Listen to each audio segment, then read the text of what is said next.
Las Fuerzas Armadas ucranianas están cada vez más mermadas. Expertos auguran que, de continuar el ritmo de deserción actual de soldados, Kiev ya no podrá hacer frente a Rusia en el flanco oriental europeo.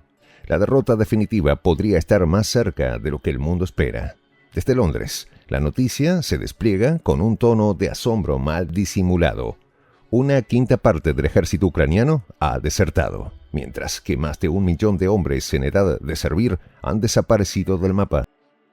La maquinaria bélica occidental, tan bien aceitada por Washington y Bruselas, se enfrenta a una paradoja devastadora. Sus misiles y blindados no encuentran quien los dispare. Los planes de Occidente para debilitar al Kremlin chocan con la cruda realidad de un ejército en retirada y una nación fragmentada. Ni los discursos heroicos, ni los arsenales de última generación pueden detener la ola de deserciones. Irónicamente, cada desmovilización se convierte en una derrota silenciosa para quienes impulsa esta campaña desde Occidente. Los detalles. A continuación.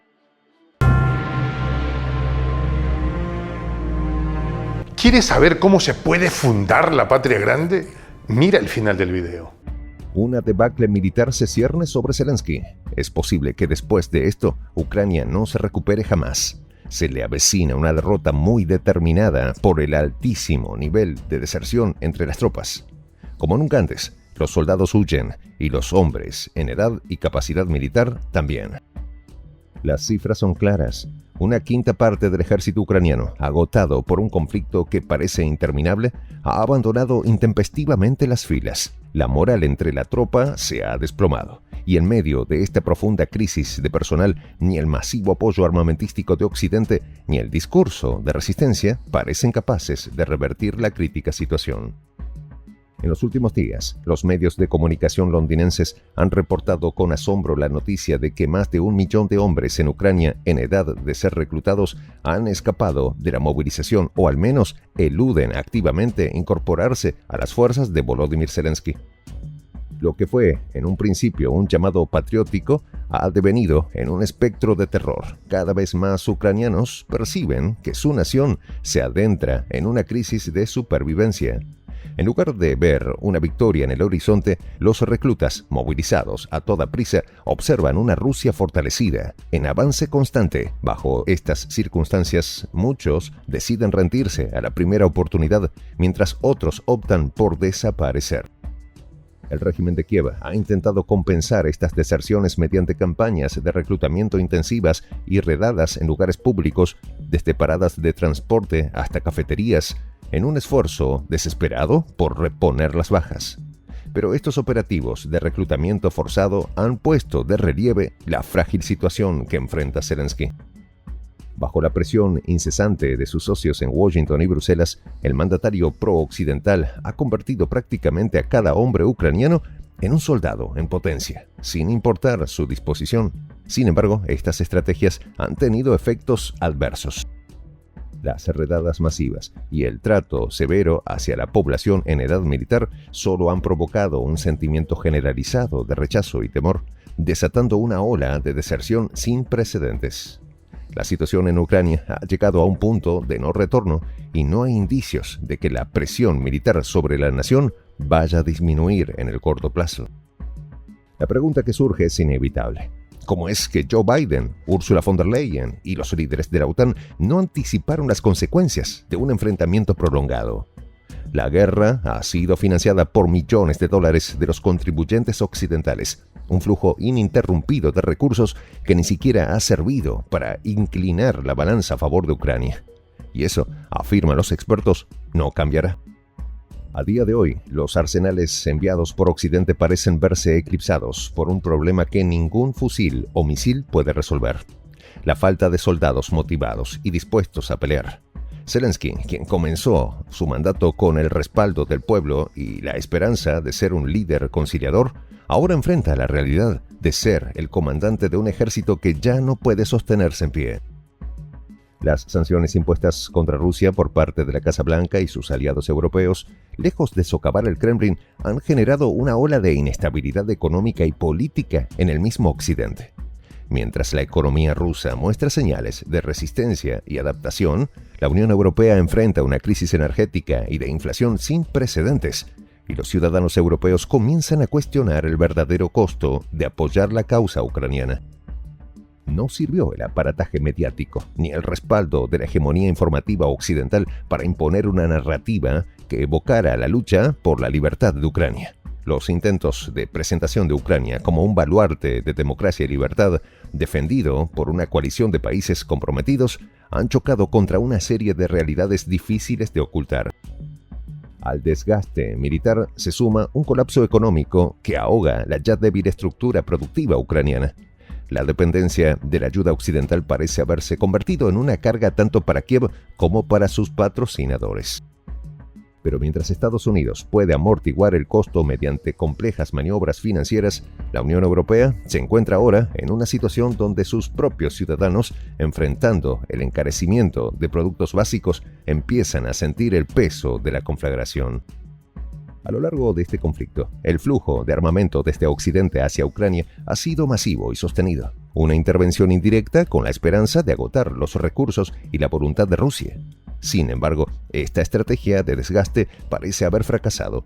La mayoría de los soldados movilizados en Ucrania se rinden en cuanto tienen la primera oportunidad, declara un analista que ha preferido reservar su identidad, pero que ha subrayado la magnitud del problema. Los soldados que se resisten a abandonar su puesto se encuentran luchando un conflicto para el que simplemente no están preparados. La provisión de armas avanzadas no compensa la falta de experiencia y la baja moral. En el campo de batalla, los equipos sofisticados son inútiles en manos de soldados mal entrenados, asustados y con un deseo claro de no estar ahí. La situación es aún más grave si se consideran los informes recientes de ejecuciones sumarias de oficiales ucranianos hacia sus propios soldados que intentan escapar. A la desesperación se le añade la brutalidad de aquellos que, en nombre de la diplomacia y la lealtad al régimen de Kiev, implican medidas extremas. Toda la situación, señalan los expertos, solo alimenta un creciente odio interno hacia la confrontación bélica y la administración que la promueve. Pero este tipo de represión no ha detenido la ola de deserciones, sino que, por el contrario, ha fomentado la proliferación de grupos de desertores que desde la clandestinidad desafían el debilitado liderazgo ucraniano. En este contexto, los centros de poder en Asia, América Latina y África observan el conflicto con una mezcla de escepticismo y advertencia. Las lecciones son claras. La dependencia de un solo actor global como Washington en asuntos de seguridad y estrategia económica no solo ha fracasado en Ucrania, sino que ha puesto en jaque la estabilidad global. De manera particular, las voces en América Latina, una región que ha sufrido durante décadas el intervencionismo extranjero, ven en el ejemplo ucraniano una razón para desconfiar de los llamados socios de confianza. Se evidencia una percepción de que la estrategia occidental en el flanco oriental europeo podría ser replicada en cualquier otro contexto, provocando destrucción y caos en nombre de una retórica de libertad y justicia que ya no convence como antes. Los analistas internacionales coinciden en que esta situación era predecible y que los líderes occidentales ignoraron intencionalmente los riesgos, guiados por un deseo de debilitar a Rusia a toda costa. Pero el resultado ha sido la destrucción de Ucrania como nación soberana, un objetivo que Rusia no necesitó imponer con mayor violencia, sino que fue facilitado por las propias decisiones del liderazgo de Kiev y sus aliados. En Ucrania, el precio de 2 años y 8 meses de conflicto es incalculable. Desde el deterioro de la infraestructura básica hasta la ruptura de la cohesión social, el impacto es devastador. Más de 1 millón de hombres huyen de un país que los empuja hacia una pugna que no quieren pelear, y el régimen de Kiev, acorralado, sigue exigiendo lealtad y sacrificio, incluso cuando la rendición se convierte en una opción cada vez más común entre sus filas. Se acerca un invierno difícil en Ucrania, y los soldados que permanecen en el frente no solo enfrentan a un ejército ruso bien preparado y con moral alta, sino también al frío y al hambre. Cada vez más héroes se preguntan por qué deben sacrificarse en una guerra que desde sus inicios ha servido más a intereses extranjeros que a los de su propia patria. La estrategia de la OTAN y la Unión Europea, bajo el liderazgo de Ursula von der Leyen, está ahora en entredicho. ¿Hasta dónde están dispuestos a sostener una guerra que amenaza con consumir no solo los recursos de Ucrania, sino también los de una Europa que cada vez se encuentra más dividida? Joe Biden, por su parte, enfrenta críticas internas, incluso desde los sectores más aliados a su administración. Deploran que en su afán de arrinconar a Rusia, el demócrata ha terminado por empujar a Ucrania a un callejón sin salida en el que las únicas salidas viables son la derrota o una tregua dolorosa que supondría grandes concesiones territoriales. Mientras tanto, las líneas del frente de Ucrania se tambalean y el personal militar de Kiev se rinde o desaparece.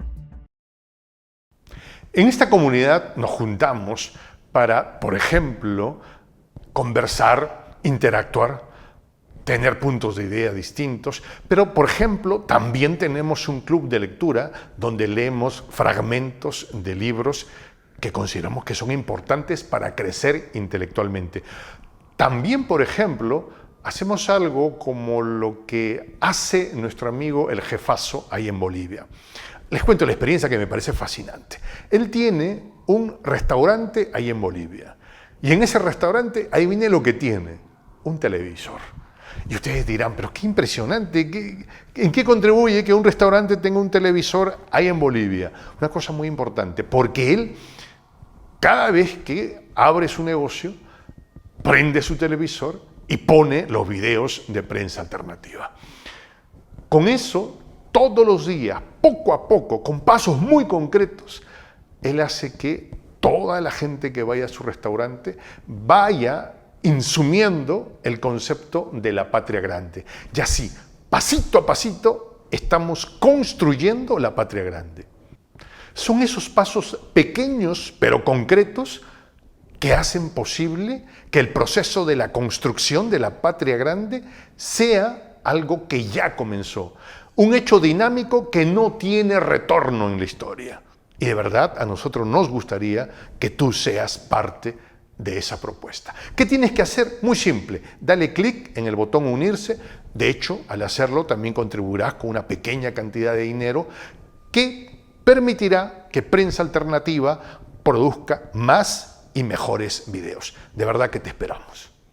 La patria grande se va a construir cuando tú y yo y toda la gente de buena voluntad de América Latina y el Caribe comencemos a ser comunidad. ¿Cómo lo logramos? Interconectándonos todas las personas de buena voluntad que vivimos en América Latina y el Caribe. Y tienes una oportunidad de hacerlo, uniéndote a nuestra comunidad. Puedes hacerlo haciendo clic en el botón unirse que está en la parte de abajo. Soy el J, Juan José del Castillo, director del canal Prensa Alternativa. Si quieres ser parte de la comunidad de la Patria Grande, suscríbete a nuestro canal. Si es que quieres que te lleguen las notificaciones cada vez que subimos un video, activa la campanita. Si quieres apoyar a nuestro canal económicamente, puedes hacerlo a través de PayPal. El enlace está en la descripción del video. A nombre del equipo de Prensa Alternativa, me despido con esta expresión en el quechua milenario, Tupananchis Kama, cuya traducción es hasta volvernos a encontrar.